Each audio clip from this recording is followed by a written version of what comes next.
العالمين الصلاة والسلام على سيد الأنبياء والمرسلين أما بعد فأعوذ بالله من الشيطان الرجيم بسم الله الرحمن الرحيم يا أيها الذين آمنوا كتب عليكم الصيام كما كتب على الذين من قبلكم لعلكم تتقون آمنت بالله صدق الله العظيم وبلغنا رسوله النبي الكريم الأمين إن الله وملائكته يصلون على النبي يا أيها الذين آمنوا صلوا عليه وسلموا تسلیما. برکت کے لیے دروشی پڑھ لیجیے. الصلاۃ والسلام علیک یا رسول اللہ وعلى آلك وصحبك يا سيد يا حبيب الله. الصلاة والسلام عليك يا شفيع المذنبين وعلى آلك وصحبك يا رحمة للعالمين. اللہ رب العزت کا کروڑ شکر ہے کہ ماہ شعبان المعظم کا آخری جمعۃ مبارک ادا کرنے کے لیے اپنے مالک کی بارگاہ میں حاضر ہے. دعا کرے مالک الملک آج کی حاضری کو اپنی بارگاہ میں قبول فرما کر ہم سب کے لیے دونوں جہاں میں عزتوں، برکتوں اور بخشش کا سبب بنائے اور بالخصوص آج کی مبارک دن کے تصدق سے عالم انسانیت اور عالم اسلام کو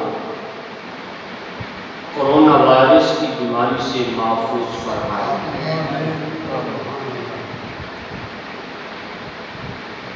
انشاءاللہ العزیز اللہ رب العزت کے فضل اور اس کے کرم سے کل مسلمانوں نے پہلا روزہ رکھنا ہے. رمضان مبارک کی آمد ہے. لمحہ بلمحہ یہ برکتوں اور رحمتوں والا مہینہ ہمارے قریب ہوتا جاتا ہے. نبی کریم صلی اللہ علیہ وسلم کا یہ معمول مبارک تھا. شعبان المعظم آخری جمعۃ مبارک نبی کریم صلی اللہ علیہ وسلم صحابہ کرام کو رمضان شریف کے آنے، اس کی فضیلت اور اس کی اہمیت سے آگاہ فرماتے ہیں. تو آج ہم بھی آقا کریم صلی اللہ علیہ وسلم کی سنت پر عمل کرتے ہوئے رمضان شریف سے پہلے ہی ماہ رمضان کے فضائل، برکات، اس کا ذکر کرنے کی سعادت حاصل کر رہے ہیں. اللہ رب العالمین نے ارشاد فرمایا یا ایھا الذین آمنوا، اے ایمان والو، کتب علیکم الصیام، تم پر روزے فرض کیے گئے کما کتب علی الذین من قبلکم، جیسا کہ پہلی امتوں پر ہمیں روزے فرض کیے، لعلکم تتقون، اس امید پر کہ تم پرہیزگار بن جاؤ۔ اب خالق کائنات کا انداز دیکھیے، کتنا محبت بھرا انداز ہے۔ پہلے نبیوں کی امتوں کو بلایا، کسی کو مسکین کہہ کے بلایا، کسی کو بنی اسرائیل کہہ کے بلایا، کسی کو آل یعقوب کہہ کے بلایا، لیکن جب حضور کی امت کی باری آئی تو رب کائنات نے مسکین کہہ کے نہیں، بنی اسرائیل کہہ کے نہیں، بلکہ رب کائنات نے یا ایھا الذین آمنوا، اے ایمان والو، اور ایک بار نہیں بلکہ متعدد مرتبہ خالق کائنات نے قرآن پاک میں امت مصطفیٰ کو ایمان والا کہہ کے خطاب فرمایا۔ خطاب کیا کہ تم پر روزے فرض ہے، صرف تم پر نہیں، یہ مت سمجھنا کہ یہ محنت شاقہ صرف ہمارے لیے ہے، یہ اتنا بڑا بوجھ صرف ہمارے لیے ہے۔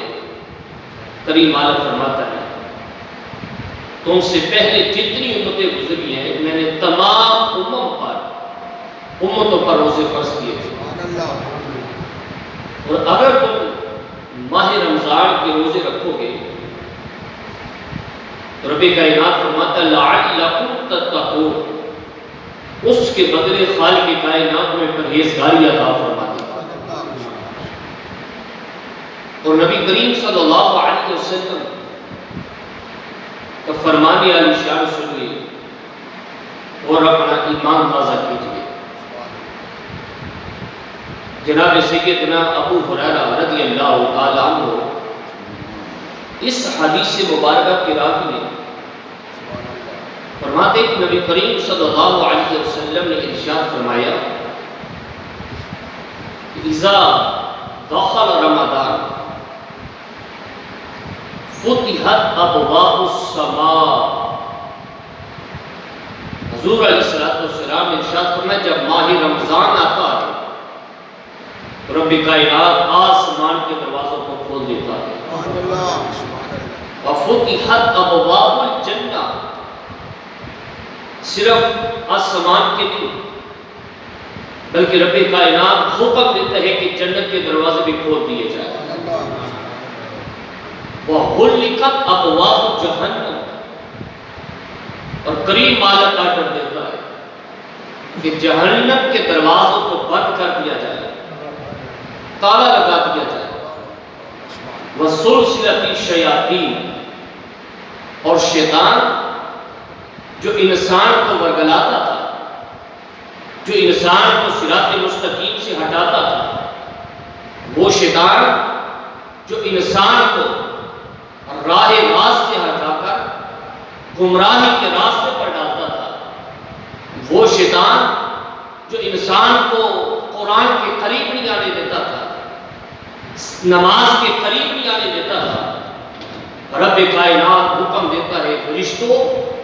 آج چونکہ رحمتوں اور برکتوں والا مہینہ ماہ رمضان آ گیا ہے، وَسُلْسِلَةِ الشَّيَاطِينِ، جتنے بھی شیطان ہیں ان کو زنجیروں میں جکڑ دیا جائے۔ مولا پاس فرمایا نہیں، وَفُتِحَتْ أَبْوَابُ الرَّحْمَةِ،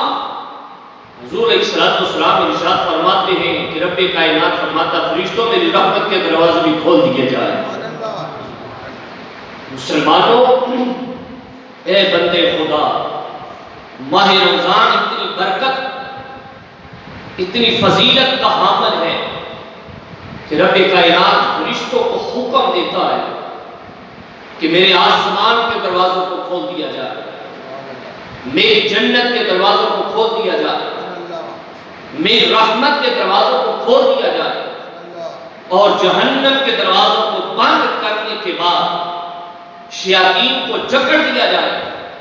مولا وجہ کیا ہے؟ رب کائنات فرماتا فرشتوں تم نہیں دیکھ رہے کہ میں نے مصطفیٰ کو ماہ رمضان عطا فرما دیا؟ یہ ماہ رمضان کی برکت ہے، ماہ رمضان کی اہمیت ہے، ماہ رمضان کا احترام ہے کہ رب کائنات رحمت کے، اپنی جنت کے اور آسمان کے دروازوں کو کھول دیتا ہے۔ صرف یہی نہیں بلکہ نبی کریم صلی اللہ علیہ وسلم کا فرمان عالی شان سنیے۔ جناب سیدنا ابو ہریرہ رضی اللہ تعالی عنہ راوی ہے، امام بخاری نے اس حدیث مبارکہ کو نقل کیا، امام مسلم صحیح مسلم کے اندر اس حدیث مبارکہ کو نقل فرماتے ہیں کہ حضور اکرم صلی اللہ علیہ وسلم نے ارشاد فرمایا کہ من صام رمضان ایمانا و احتسابا، جو بندہ مومن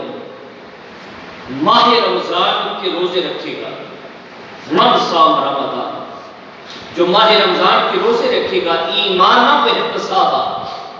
ایمان کی حالت میں، احتساب کی غرض سے، اللہ کو رضا کرنے کے لیے، اللہ کو راضی کرنے کے لیے،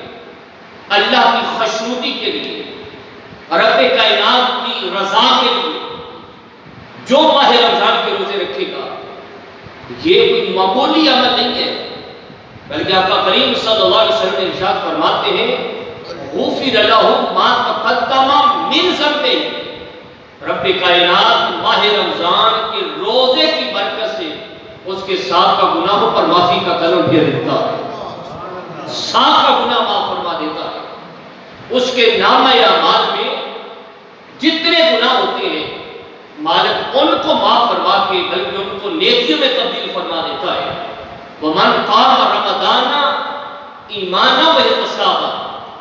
غُفِرَ لَهُ مَا تَقَدَّمَ مِنْ ذَنبِهِ، آقا کریم علیہ السلام ارشاد فرماتے ہیں کہ جو ماہ رمضان کی راتوں کو قیام کرے گا، ماہ رمضان کی رات کو نماز تراویح پڑھے گا، ماہ رمضان کی راتوں کو نوافل ادا کرے گا، ماہ رمضان کی راتوں کو نماز تہجد ادا کرے گا،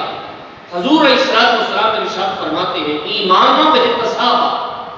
شرط یہ ہے کہ ایمان کی حالت میں ہو اور احتساب کی غرض سے ہو، اللہ کو راضی کرنے کے لیے کھڑا ہو،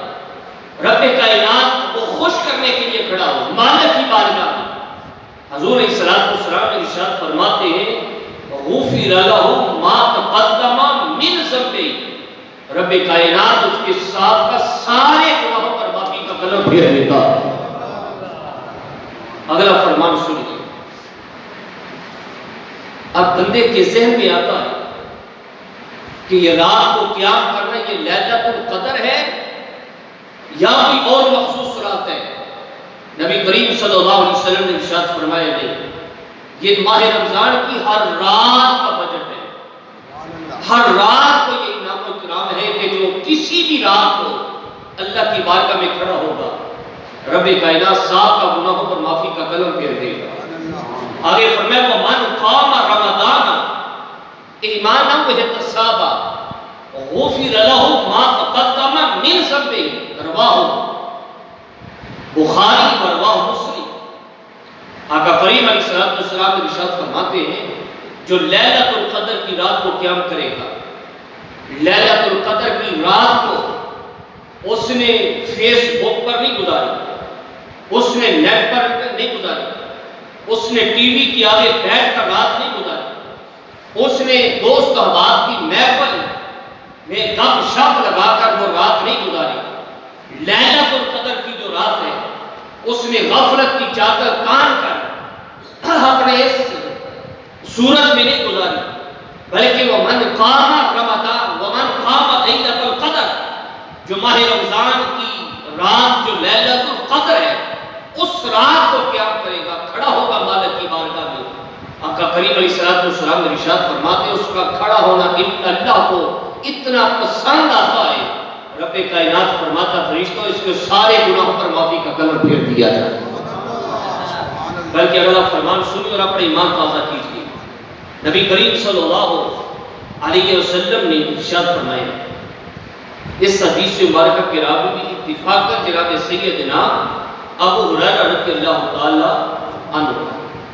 جناب سیدنا ابو ہریرہ رضی اللہ تعالی عنہ وہ صحابی ہیں،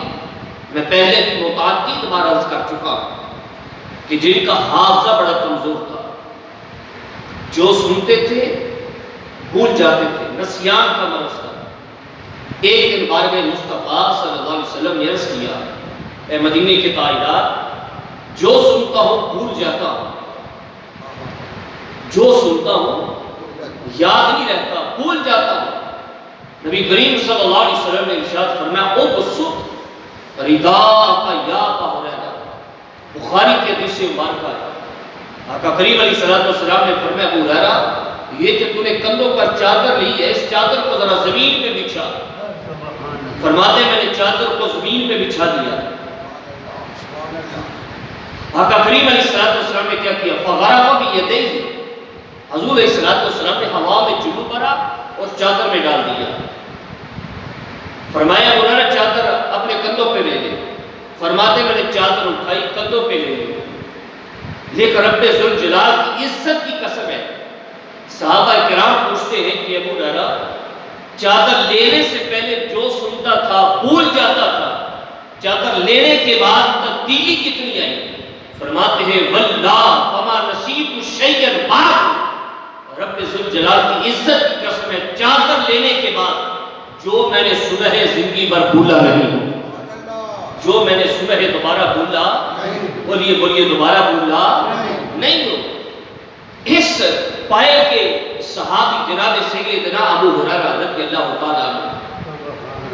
آپ فرماتے ہیں کہ نبی کریم علیہ السلام نے ارشاد فرمایا، رب کائنات روزے دار کو فرحتان، دو خوشیاں عطا فرماتا ہے۔ کتنی خوشیاں؟ دو خوشیاں عطا فرماتا ہے صرف روزے دار کو۔ یا رسول اللہ صلی اللہ علیہ وسلم کون سی؟ نبی کریم صلی اللہ علیہ وسلم نے ارشاد فرمایا، پہلی خوشی روزے دار کو یہ ہوتی ہے، فرحت عند فطر، پہلی خوشی رب کائنات روزے دار کو روزہ افطار کرتے وقت عطا فرماتا، جب روزہ کھولتا پہلی خوشی اس وقت عطا فرماتا ہے۔ آپ 11 ماہ ذہن میں رکھیں، اور کل ماہ رمضان شروع ہو رہا ہے، کل پہلا روزہ ہوگا انشاءاللہ العزیز۔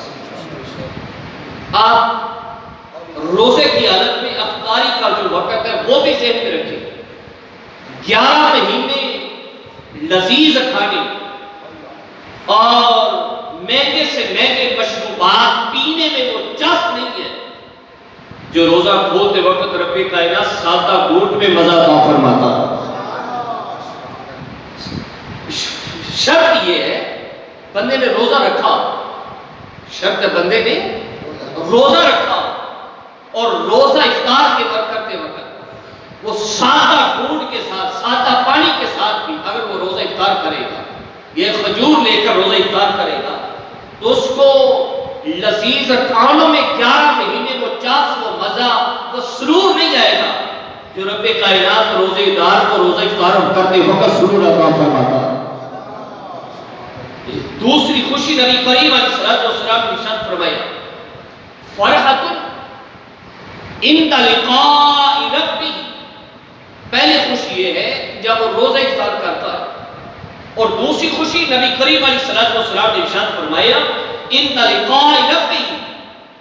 جب قیامت کے دن بغیر حجاب کے اور بغیر کسی رکاوٹ کے رب کائنات روزے دار سے جب ملاقات کرے گا، روزے دار کو اپنا دیدار عطا فرمائے گا، حضور فرماتے ہیں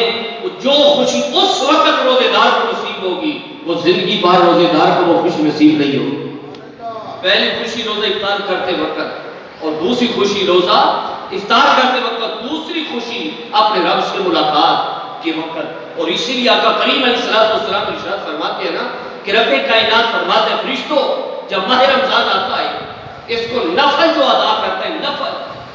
جو نفلی عبادت کرتا ہے، اس کو کاغذات میں لکھ دیا جائے میں نے فرضوں کے برابر ثواب عطا فرما دیا۔ 11 مہینے نفل ادا کیے، ثواب نفل کا ملا، واجبات ادا کیے، ثواب واجبات کا ملا، فرائض ادا کیے، ثواب فرائض کا ملا۔ لیکن جیسے ہی ماہ رمضان کی گھڑیاں شروع ہوتی ہیں، ماہ رمضان کے لمحات شروع ہوتے ہیں، تو جو بندہ مومن ماہ رمضان میں نفل ادا کرے گا، رب کائنات فرماتا فرشتوں لکھو میں نے اس بندے مومن کو فرض کا ثواب عطا فرما دیا ہے، یاد ہے اس نے پڑھے تو نفل ہے، فرمایا تم نہیں دیکھ رہے مہینہ کون سا شروع ہو چکا ہے، فرمایا مہینے کی برکت کی وجہ سے نوافل کو فرائض کا ثواب دیا جائے۔ اور یا باری تعالیٰ جو بندے مومن فرائض ادا کرے، 2 فرض ادا کیے، 4 فرض ادا کیے، 3 فرض ادا کیے، اس کو کیا ملے گا؟ رب کائنات فرماتا فرشتوں لکھو میں نے 70 فرضوں کا ثواب عطا فرما دیا، 70 فرضوں کا ثواب عطا فرما دیا ہے۔ یعنی وہ ماہ رمضان اتنی اہمیت کا حامل ہے، اتنی فضیلت کا حامل ہے، اتنی برکات کا حامل ہے، اور اتنا انعام و اکرام اس میں بندے مومن کو عطا کیا جاتا ہے۔ بڑا بدبخت ہوگا وہ بندہ جو ماہ رمضان تو پائے لیکن ماہ رمضان کا احترام نہ کر سکے، ماہ رمضان تو پائے لیکن اس کا ادب و احترام نہ کر سکے۔ نبی کریم علیہ السلام ارشاد فرماتے ہیں اور مقدروں والا ہے وہ بندہ جس کو ماہ رمضان ملا اور اس نے ماہ رمضان کا ادب احترام اس طرح کیا جس کا کرنے کا حق ہے۔ مدینے کے تاجدار پھر اس احترام کرنے والے کو ملے گا کیا؟ سنیے اور اپنا ایمان تازہ کیجیے۔ آقا کریم علیہ السلام ارشاد فرماتے ہیں پھر جب ماہ رمضان مکمل ہوتا ہے وہ بندے مومن رب کا اتنا قریب ہو جاتا ہے، رب کا اتنا پیارا ہو جاتا ہے، رب کائنات اس بندے مومن پر اتنی رحمتوں کا نزول فرماتا ہے۔ جب ماہ رمضان ختم ہوتا ہے آسمان کے فرشتے کہتے ہیں اے مالک مولا ہمیں اجازت دے، ہم تیرے بندے سے ملاقات کرنا چاہتے ہیں، ہم تیرے بندے سے ملاقات کرنا چاہتے ہیں، ہمارا دل کرتا ہے ہماری ملاقات روزے دار سے ہو جس نے روزے کا احترام کیا ہے۔ آقا کریم علیہ السلام کا کلمہ پڑھنے والوں، نبی کریم علیہ السلام نے ارشاد فرمایا روزے کو قطعاً معمولی نہ سمجھنا، ہر چیز معمولی نہ سمجھنا، روزہ نہیں رکھنا تو نہ رکھو لیکن اس کو معمولی نہ سمجھنا، مت ذہن میں لانا نہیں رکھا تو خیر ہے۔ اور مسلمانوں کے سامنے کھانا پینا شروع کر دیا، ذرا کسی وقار، بلکہ فقہ اکرام فرماتے ہیں کہ اگر خامد کسی وجہ سے روزہ نہ رکھے، عورت کو نہ پتہ چلنا دے کہ میں نے روزہ نہیں رکھا، اگر کسی عذر کی بنا پر عورت نے روزہ نہیں رکھا تو خامد کو نہیں پتہ چلنا چاہیے کہ میں نے روزہ، یہاں تک احترام کیا جائے، یہاں تک۔ وہ ایک پادری تھا نا، اس کا بیٹا ماہ رمضان میں مسلمانوں کے بازار کے سریعام کھا رہا تھا، اس نے زور سے تھپڑ مارا، شرم نہیں آتی؟ ماہ رمضان ہے، مسلمانوں کا بازار ہے تو سریعام کھا رہا ہے۔ اس نے عرض کیا ابا جان آپ ہی تو کھاتے ہیں۔ اس نے کہا بیٹا میں کھاتا ہوں لیکن ماہ رمضان کا احترام کرتا ہوں، جب بھی میں کھاتا ہوں چھپ کر کھاتا ہوں، سریعام نہیں کھاتا۔ جب وہ راہ مر گیا کسی نے خواب میں دیکھا کہ وہ جنت میں پھر رہا ہے، جنت میں چلنے کی وجہ پوچھی تو اس نے کہا کہ جب آخری وقت ہے تو رب کائنات نے میری زبان پر محمد عربی کا کلمہ جاری کر دیا۔ پوچھا یہ انعام کس وجہ سے ملا؟ اس روزے دار نے کہا صرف روزے داروں کا احترام کرنے کی وجہ سے، روزے داروں کا احترام کرنے کی وجہ سے۔ اور آج سے کہ نیت کر لیں، انما الاعمال بالنیات، سارے اعمال کا دار و مدار نیتوں پر ہے۔ آج یہ نیت کر لیں کہ انشاءاللہ روزے بھی رکھنے ہیں، راتوں کو قیام بھی کرنا ہے اور ماہ رمضان کا ادب و احترام بھی کرنا ہے۔ اللہ تعالیٰ انشاءاللہ کہنے والوں کو استقامت بھی ضرور عطا فرمائے۔ ذرا کسی وقت ایک بات یاد رکھیں، نبی کریم صلی اللہ علیہ وسلم کا فرمان عائشہ میں قرآن اور رمضان کا بڑا گہرا تعلق ہے، قرآن اور رمضان کا بڑا گہرا تعلق ہے۔ حضور علیہ السلام ارشاد فرماتا ہے جب قیامت کا دن ہوگا، نفس نفسی کا عالم ہوگا، ماں بیٹے کو چھوڑ جائے گی، باپ بھی اپنی اولاد کو بھول جائے گا،